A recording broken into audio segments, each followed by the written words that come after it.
Shame and guilt. There is likely nothing that sabotages our success, happiness, fulfillment, joy, abundance, and wealth, and all these other things more than the emotional baggage of shame and guilt. Notice that the more shame and guilt that we carry throughout our lives, the more that we undermine ourselves in comparison to others, the more that we subordinate ourselves to others.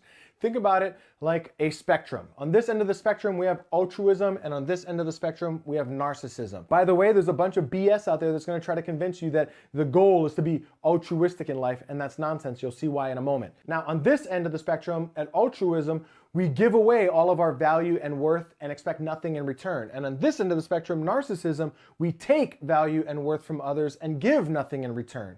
Notice, though, that the real wisdom is hidden in the middle. It is the willingness to give value and worth in exchange for value and worth in return. In that situation, both parties win. It's win-win down the middle. Now, to the point, though, the more shame and guilt that we carry, the further towards the end of the spectrum of altruism we tend to land. In other words, the more shame and guilt that we carry, the more that we give away our value, our worth, our time, and energy trying to make up for the feelings of shame and guilt that we've adopted over our life. In some weird way, it is our attempt to buy back our self-esteem, which goes back to self-worth.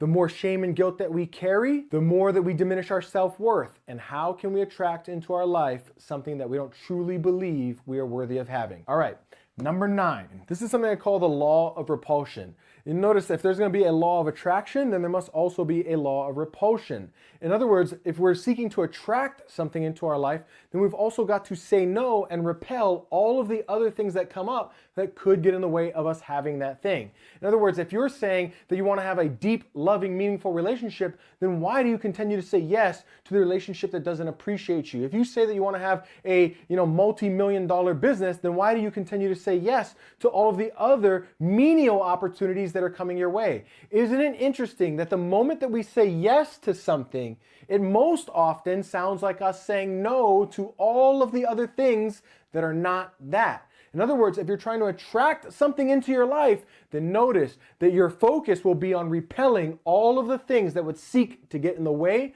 of you having it. That's the law of repulsion. All right.